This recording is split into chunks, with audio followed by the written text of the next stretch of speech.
Why faith pleases God. Now, Hebrews 11:1 through 6 tells us that without faith, without that trust in Him and His word, it is impossible to please Him.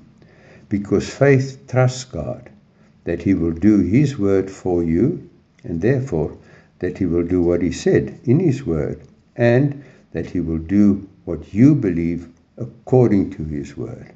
So, what is it about faith, about trusting God, that pleases God?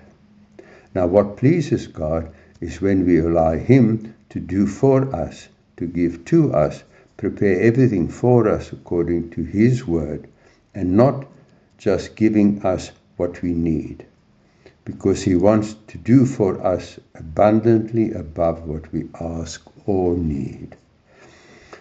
As Paul taught the church, saying to the Ephesians in chapter 3, verse 20 and 21, now to Him who is able to do exceedingly abundantly above all that we ask or think, according to the power that works in us, to Him be glory in the church by Christ Jesus, to all generations forever and ever. Amen.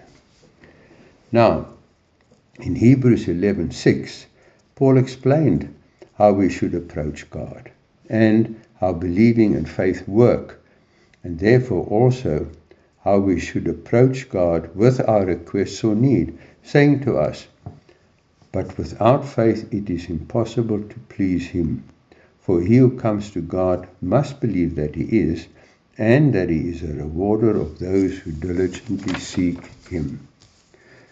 In other words, he who goes to God must believe that He is, and that He is all that He says He is, and that He can do and will do all that He said He would do, and very specifically, that He would do it for you. Why? Because you are seeking Him, and because you are going to Him in trust, believing that He is truly God, and believing that He will do His word for you. That is all that God expects of you, so that He can do His word in your life, and so that He can respond to your trust in Him and do for you according to His word and your belief and expectation of Him. As God Himself said in Isaiah 55:11, so shall my word be that goes forth from my mouth. It shall not return to me void, but it shall accomplish what I please, and it shall prosper in the thing to which I sent it. That is what pleases God. Amen.